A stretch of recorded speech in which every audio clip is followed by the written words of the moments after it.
తాకట్లో ఉన్న బంగారాన్ని విడిపించి ఆ రోజున మార్కెట్ ధర కట్టి మిగిలిన డబ్బును మీకు అందిస్తుంది కొమ్మూరి గోల్డ్. ఏముంది, రెండు ప్రాణాలు ఈ జన్మలో కలుసుకున్నాయనుకోండి, ఊసులు పంచుకుంటాయి, ఊహలు పెంచుకుంటాయి, అంతే. ఎన్ని జన్మలెత్తినా ఆ రెండు ప్రాణాలు అలా కలుసుకోవాల్సిందే అని మా గురువు గారు చెప్పారు. నిజం గోపయ్య, మన ఇద్దరి మధ్య ఈ తీయటి ఆకర్షణ ఈ జన్మది కాదనుకుంటాను. ఏమిటి దేవుడై తాత, పాలు నువ్వు పితుకుతున్నావా? అమ్మాయి గారితో నువ్వు మాట్లాడుతున్నావుగా, అందుకని నేను తీసానులే, కాఫీకి టైం అయిపోతానని. కాఫీకి వేళయింది, పదండి అమ్మగారు. చూడు గోపయ్య, నా పేరు అమ్మగారు కాదు, చాథ. ఇక మీదట అలాగే పిలవాలి, తెలిసిందా? అలాగే అమ్మగారు. మళ్ళీ అమ్మగారు. అరే, ఆ గాయం ఏంటి? ఇదా, నేను ఎలుగుపెట్టి పంచాయత కొట్టింది అమ్మగారు. మరి మందు వేయలేదు? కొండల్లో కోనల్లో తిరిగే వాళ్ళకి మందేమిటి అమ్మగారు, మన్నే మందు. ఇంత మందు చల్లాను. మై గాడ్, మట్టి చల్లితే సెప్టిక్ కాదు? టెప్టిక్ టెప్టిక్ అంటే నా తలకాయ. మందు వేస్తాను పద. పదమంటుంటే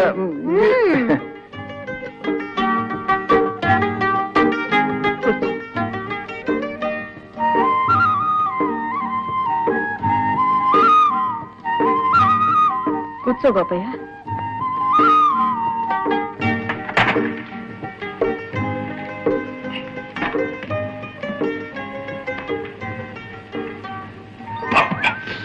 ఏ మట్టిగా ఉందా? చల్లగా ఉంది. చాలండి అమ్మగారు. టిఫిన్ తెచ్చాను అమ్మగారు. అక్కడ పెట్టు.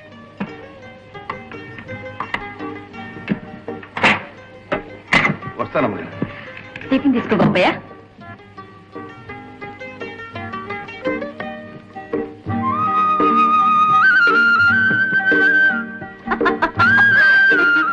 అన్నయ్య, ఏంటన్నయ్య పొద్దుెక్కిపోయింది, ఇంకా నువ్వు ఇక్కడే ఉన్నావు? దొడ్లో గొర్రెలేమో నన్ను ఏడిపిస్తున్నాయి. వస్తానమ్మగారు. అదేంటి గోపయ్య, టిఫిన్ తీసుకుని వెళ్ళు. జానకి, నువ్వు కూడా రా. వద్దమ్మ గారు, అవి తినడం నాకు రాదు. ఎర్రి మగవా, అమ్మగారు చెప్తే కాదనకూడదు. కూర్చో.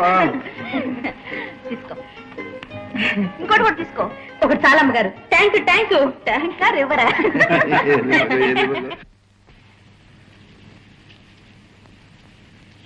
బాబు, నా చెల్లెలు జానకి చిన్నతనంలోనే కన్నతల్లి ప్రేమ కరువయ్యింది. నా గుండెల మీద పెట్టుకు పెంచాను. ఎన్నో పాటలు పాడుకున్నాను. ఆ తీయదనమే ఇంకా నా కంఠంలో మిగులుంది బాబు. జానకి నాకు చెల్లెలే కాదు, కన్న తల్లి నాకింత అన్నం పెడుతుంది. అటువంటి నా జీవిత సర్వస్వాన్ని ఈనాడు మీ చేతుల్లో పెట్టబోతున్నాను. ఏమిటో అనుకున్నాను, మీ గోపయ్య గడుచువాడేనయ్యా. నా సర్వస్వం అమ్మాయేనని కాడు కడిగి తన చేతులు కడుక్కోవాలనుకుంటున్నాడు. అవును బాబు, మా గోపయ్య అంతకంటే ఏమేమగలడు. ఆడి దగ్గర ఉండదల్లా మంచితనం ఒక్కటే. దాంతో కడుపు నిండదయ్యా. మా అబ్బాయి 10 ఎకరాల మాగానికి ఏకైక వారసుడు. మాకు మాగాణి లేకపోయినా మా జానకి బంగారం లాంటి మనసుంది బాబు. ఇంటి పనులు, వంట పనులు. సర్లే, ఆడపిల్ల ఇంటి పని చేయకపోతే పొలం పని చేస్తుందా? గోపయ్య, మొహమాట ఎందుకు? కట్నం 2000 చేసుకోమంటున్నారు పెరువాడు గారు. బాబు, గొర్రెలు కాసుకు బతికేవాడు అంత కట్నం ఎట్ట ఇస్తాడు బాబు? దానికి సమాధానం చెప్పవలసింది మేము కాదు. లేవండి లేవండి, ఇదేం జరిగేటట్లేదు. ఆగండి ఆగండి. కట్నమే కాదు, నా చెల్లెల కోసం ప్రాణం అన్నా ఇస్తాను. ఉండండి బాబు. అమ్మా, ఎలా ఇస్తావు అన్నయ్య? మన దగ్గర ఏముందని ఇస్తాం? నాకు పెళ్లి వద్దు, ఏమొద్దు. వాళ్ళని పంపించి. అమ్మా, రమ్మన్నది పొమ్మనటానికి కాదమ్మా, ఈ తీయని క్షణం కోసమే కదమ్మా ఇన్నాళ్ళు వేచి ఉన్నది. గొర్రెలను బేరం పెడతాను, ఇంటికి ధర కట్టిస్తాను. అవసరమైతే నేనే ఎవరి దగ్గర నౌకరు ఉంటానమ్మా.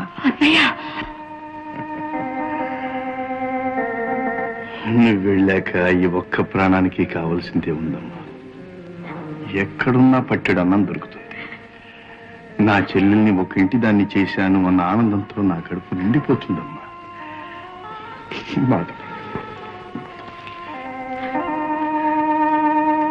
బాబు, 4 నెలలు గడివేవండి. ఈలోగా డబ్బు కూడబెట్టుకుని పెళ్లికి ముహూర్తాలు పెట్టించుకొస్తాను. అయితే ఇంకే అయ్యా, మరి తాంబూలాలు పుచ్చుకుంటే పోలా? ఓ అలాగే కానివ్వండి. గోపయ్య, ఆ తాంబూలాలు అయ్యగారికి అంది. అలాగే బాబు. తీసుకోండి. శుభం. మరి వెళ్ళొస్తాం గోపయ్య. కోత నాటికి పెళ్లి జరిగిపోవలసుమా? అలాగే బాబు. లేనైనా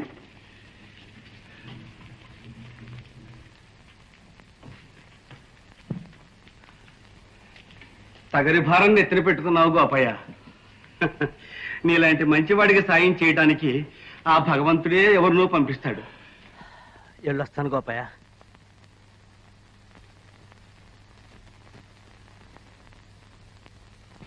అమ్మగారు తమరా? రండి అమ్మగారు రండి. ఏ గోపయ్య, నేను మంచి సమయానికి వచ్చినట్టున్నానే. జానకి పెళ్లి కూతురు కాబోతుందన్నమాట. నా బంగారు కలలు పండబోతున్నాయి అమ్మగారు. ఏం జానకి, సిగ్గా? సిగ్గేంటమ్మా నమ్మకం? మీరే చెప్పండి. 2000 కట్నం ఇచ్చే బతికేనమ్మది. వాళ్ళకి సిగ్గులే కడిగారంటే సరే. వీళ్ళ గారు ఉన్న కొంప గోడు అమ్మి నాకు పెళ్లి చేస్తారంట. పెళ్లి దీని కోపం అంతా నేను ఒంటరి వాడిని అయిపోతానని అమ్మగారు. లేకపోతే ఏంటన్నయ్య? అన్నం చేతిలో పట్టుకుని అరగంట పిలిస్తే గాని నీకు తిండే గుర్తురాదే. నేను లేకపోతే నీ ఆలనా పాలనా ఎవరు చూస్తారు? అట్టయితే ముందు నువ్వు పెళ్లి చేసుకొని నాకు వదిలేమని తీసురా. నిన్న ఆవిడ చేతిలో పెట్టి నేను అలాగే వెళ్తాను. అవును గోపయ్య, జానకి చెప్పేది కూడా నిజమే. ముందు ఆ పని చేయరాదు? మీరు మంచివారే అమ్మగారు. ఈ బ్రతుకది ఒకటే తక్కువ.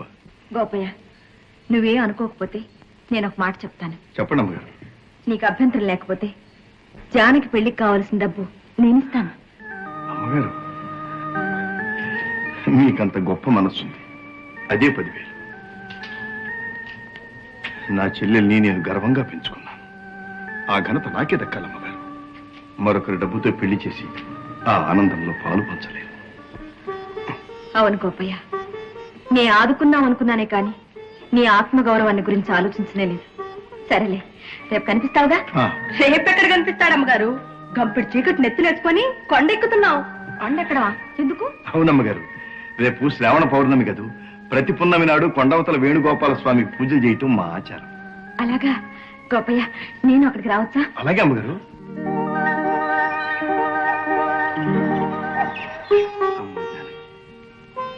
ఈ శ్రావణ పున్నమి లోకానికే కాదు, నా జీవితంలోనే వెన్నెల చిలికించిన రోజు. చంద్రబింబం లాంటి చెల్లెల్ని ప్రసాదించిన రోజు.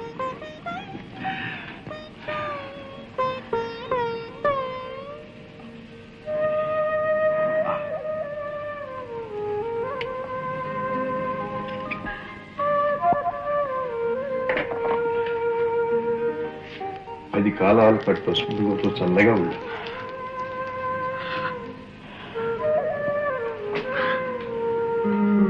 గుండె నిండా నింపుకున్న అనురాగం తప్ప ఈ పేద నయనికి ఇంకేమి ఇవ్వగలడమ్మా? నాకేమీ ఇవ్వక్కర్లేదు. ఇచ్చేదేదో ఆ దేవుడే ఇచ్చాడు. బంగారం లాంటి అన్నయ్యని. అన్నయ్య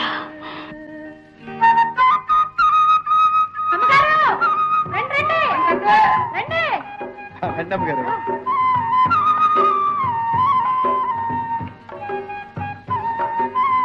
అమ్మగారు అమ్మగారు రావాలి. కార్లో తిరగడం కాదు, కాలినడక ప్రయాణం. రండి. మరేం అనుకోకండి అమ్మగారు, అది ఒట్టి అల్లరి పిల్ల. అవును గోపయ్య, అందుకే జానకంటే నాకు చాలా ఇష్టం. మీరు మంచివారు కనుక సరిపోయింది. పెళ్ళాక దాని మొగుడు ముందు కూడా అలా అంటే? నీకు అనుమానం అక్కర్లేదు గోపయ్య. పెళ్లి కాగానే ప్రతి ఆడది గంభీరమైన స్త్రీమూర్తిగా, తల్లిగా, అనురాగవల్లిగా, ఆదర్శమూర్తిగా మారిపోతుంది. అబ్బా, ఎంత బాగా చెప్పారు అబ్బగారు. మా చెల్లెలు కూడా అలా అవ్వాలని దీవించండి.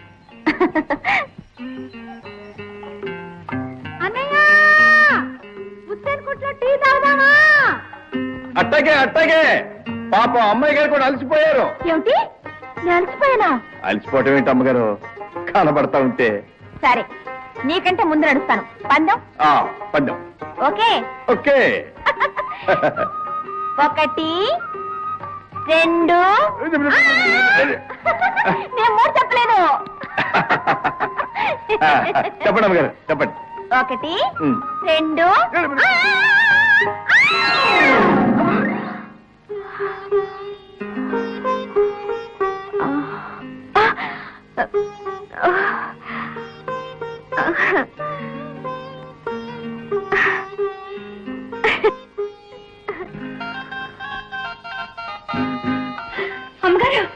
రండి రండి అమ్మగారికి 1వ నెంబర్కి ఒక పట్ట కూర్చోండి అమ్మగారు.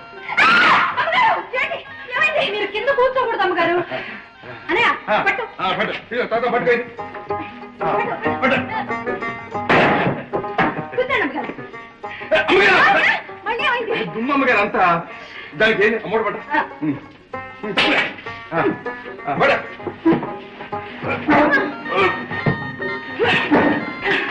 అబ్బా, ఏంటిదంతా? ఆపండి. గోపయ్య, ఏమిటిది? ఏం లేదమ్మగారు, బస్తీలో చల్లగా కూర్చుని ఎచ్చగా కాఫీ తాగే అలవాటు, అందుకని ఇప్పుడు కూర్చోండి. కూర్చోనా? అన్నయ్య! ఏంటి మళ్ళీ వచ్చింది? ఏం లేదన్నయ్య, అమ్మగారు మల్లెపూలు లాంటి బట్టలు కట్టుకున్నారు. ఈ బల్ల మీద కూర్చుంటే గల్లంతే, ఎక్కడైనా గోరు పట్టదు. ఏమిటిది? మీకు తెలియదు అమ్మగారు, సంవత్సరం పొడుగుతా మా ఆవు పాలమ్మినా మీ బట్టల ఖరీదంత చేయదు. అందుకని నన్ను మీతో హాయిగా ఉండేవారన్నమాట. మాతో గడిపినంత మాత్రాన మీరు మాలో ఒకరైపోగలరా? కాలేనంటావా? కావాలనుకోవటం మీ గొప్పదనం అమ్మగారు. మా స్థితికి మీరు దిగిరాగలరేమో గాని మీ స్థాయికి మేము ఎదిగిపోలేము అమ్మగారు. మా బతుకులు ఈ బల్లలు లాంటివి. ఈ బట్టలే చెబుతున్నాయి మీకు మాకు ఎంత దూరం. నిజమే గోపయ్య, నేను నాలాగే ఉంటూ మీలో ఒకరిని కావాలనుకోవడం పొరపాటే.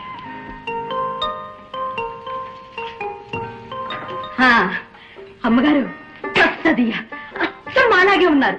ఇప్పుడు పట్నం వాళ్ళు చూస్తే అస్సలు గుర్తుపట్టలేరు. జానకి, జానకి, అమ్మగారేది?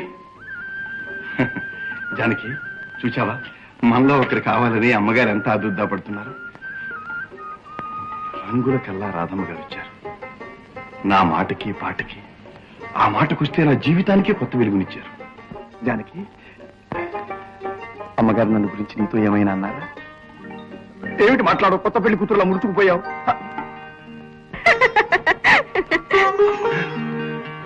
మీరా? మా జానకి అనుకుని ఏమేమో మాట్లాడాను. మనసులో ఉన్నది ఊహించుకున్నది బయటికి చెప్పేశాం, అంతేగా? అది కాదమ్మగారు. గోపయ్య, ఏకాంతం మనుషుల్ని ఎంత దగ్గర చేస్తుందో ఇప్పుడు అర్థమైంది. అది సరే, మీరు ఈ బట్టల్లో ఏ వేసుకోకూడదా? మిమ్మల్ని నా నుంచి దూరం చేసే ఆ అంతస్తుని నేనే దూరం చేసేశాను. కానీ కాసేపేగా. చూడు బాపయ్య, ఇక మీదట నన్ను చూసి మీరు అనవసరమైన మర్యాదలు మానేయాలి. ఇప్పుడు నేను కూడా మీలో ఒకదాన్ని. అన్నయ్య, దొరికిపోయా అన్నయ్య, దొరికిపోయా. అంత దూరమేనన్నమాట. ఈ బట్టలు వేసుకొని అమ్మగారు నీ గుట్టంతా పట్టేశారు. ఇక నీ ఆట కట్టు.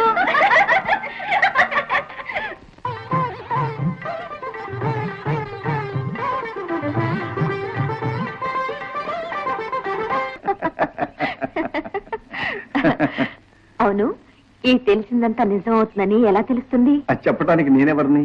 ఆ దేవుడే చెప్పాలి. దేవుడా? ఆ. ఎలా? ఎలా ఏంటి? మబ్బొస్తే వర్షం వస్తుందని మనకు ఎలా తెలుస్తుంది? అలాగే మనకు అర్థం కాని విషయాలన్నిటికీ ఆ దేవుడే అందమైన గుర్తులు పెట్టాడు. చెప్తాగా, పదండి.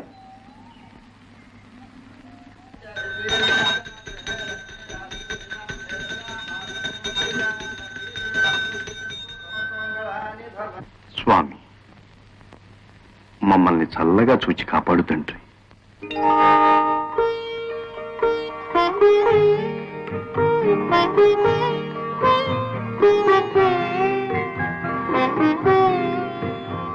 భగవంతుడు మీ కోరిక మన్నించి మీ దాంపత్యాన్ని చల్లగా దీవించాడు.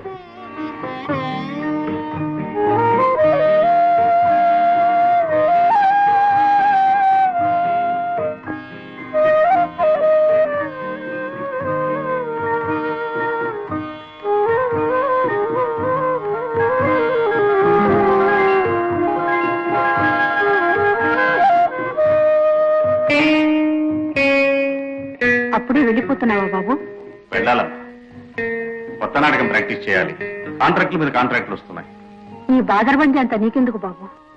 10 మందిని పోషించగల అంతస్తు ఐశ్వర్యం ఉంది. నువ్వు ఇలా తిరగడం నాకేం నచ్చలేదు. మనిషికి ఆనందాన్ని ఇచ్చేది కేవలం డబ్బొక్కటే కాదమ్మా, ఇంకేదో ఉంది. ఆ నిజం నువ్వు నమ్మితే నన్ను ఇలా ఒంటరిగా విడిచిపోవు. అంటే ఏమిటో నేనే చెప్పాలా బాబు? ఈ వయస్సులో నీ కోరుకునేది ఏమిటో నీకు తెలియదా? నువ్వు ఇంటివాడివైతే అమ్మా మనం అనుకుంటే సరిపోతుందా? నా పాట వినొచ్చేది నా దేవత కాక మరెవరుంటారు? తమాషాగా ఉంది. నీ పేరు? గోపయ్య. ఏ పేరు బాగాలేదా? ఆ? ఇంత బాగుంటుందనుకోలేదు. అందమైన వాతావరణం, చేతిలో వేణువు, గొంతులో మాధుర్యం. నువ్వు నిజంగా గోపయ్యవి.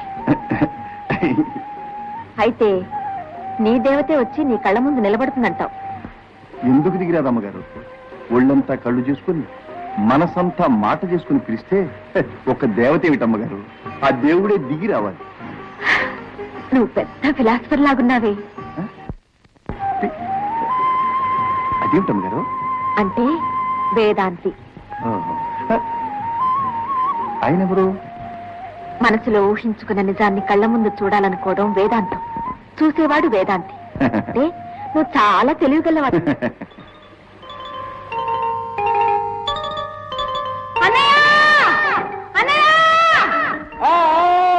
వచ్చే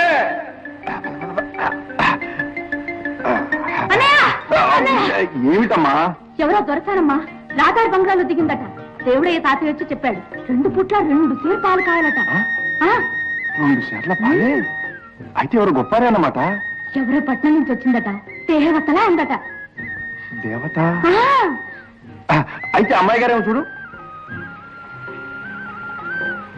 ఎవరు? కనపట్టాలా? రారా. అమ్మగారు మా జానకమ్మ. అంటే అంటే మా చెల్లాయమ్మ అమ్మగారు. అబ్బా, ఎంత అందంగా ఉన్నారమ్మగారు. దండలమ్మగారు.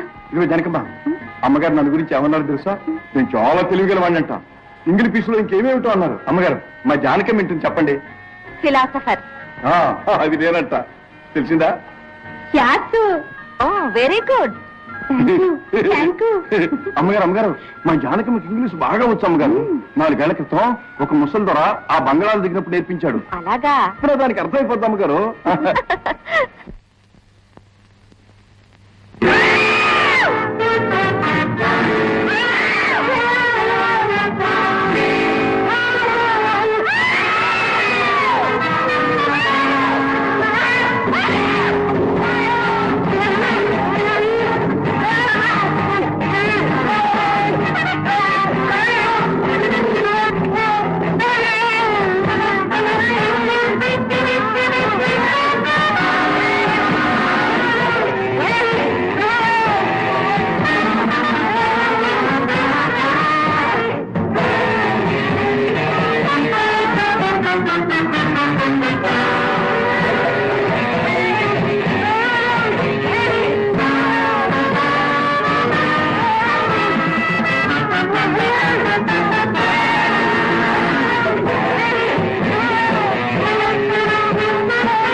భయపడకండి, అది పారిపోయింది. మీరు వెళ్ళండి.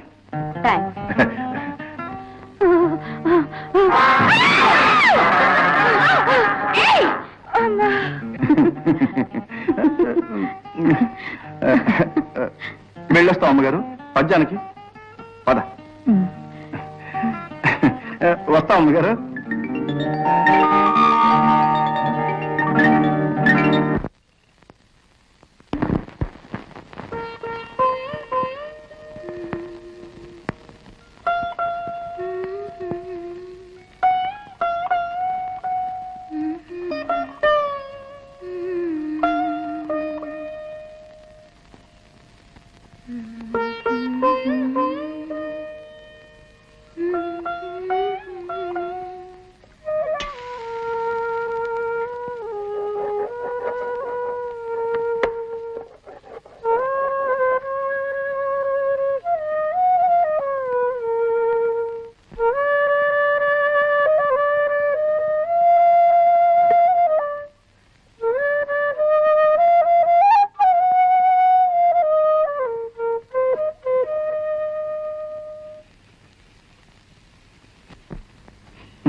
అరే ఏమిటా నవ్వు? ఆవిడ్ని చూడగానే ఏమనిపించిందో తెలుసా? ఏమనిపించింది? ఆకాశం నుంచి దిగి వచ్చిన దేవత అనిపించింది. అవును, దేవతలా ఉంది కదూ? ఏమో, ఎవరికి తెలుసు? ఎవరికో తెలిసేదేమిటి, నాకు తెలుసు. అచ్చం అలాగే ఉంది. సరే బాబు, అలాగే ఉంది. ఆవిడేదో ఆకాశం నుంచి దిగొచ్చినట్టు ఇప్పటికి 100 సార్లు చెప్పావు.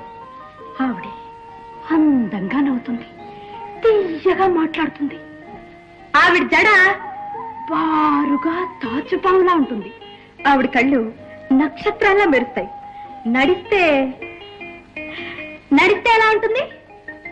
పిల్లగాలికి కదిలే మల్లి తీగలా ఉంటుంది. ఆహాహాహా. ఆవిడ మీద పాట రాయింది, నీకు నిద్రే పట్టేటట్లేదే. ఆవిడ మీద నేను పాట రాయటం, ఆవిడే పాటకి పల్లవిలా ఉంటుంది. అతను పాటలు కూడా రాస్తాడా? పాటలు రాయటం అడిగి వచ్చమ్మ గారు. నోటికొచ్చిన పదాలు పాడతాడు, మనసులో ఉన్న మాటలు చెప్తాడు. ఏదో అడిదంతా ఊసిపోనేవారు అమ్మగారు. అంత ఈజీగా తీసిపారేకు. అతని పాట వింటుంటే ఏదో తన్మయత్వం కలిగింది. అతను మామూలు మనిషి కాదు, మంచి కవి, పెద్ద ఫిలాసఫర్. ఏటో నమ్మగారు, మా గోపయ్యకి పిల్లలుగో నేర్పిన పెద్ద అయినా ఇట్టాగే అనేవాడు. ఆడు పిల్లలుగో చేత్తో పట్టుకుని ఊపుతూ ఉంటే వాడు ఒళ్ళు వాడే మర్చిపోతాడు అమ్మగారు. అమ్మగారు, టవర్లంటి వరకు మా గోపయ్య పాట నచ్చిందంటే ఆడు ఎక్కడ పుట్టాల్సినోడు. ఇప్పుడు మాత్రం ఏం తాత, అతని పాట మా పట్నం వాళ్ళు వింటే మంత్రముగ్ధులైపోతారు. ఈ కొండలు కోనలు వదిలేసి అతను మా పట్నం వస్తే అతని పాటతో లక్షలాది మంది ప్రజల్ని పిచ్చివాళ్ళని చేస్తాడు.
అమ్మడు.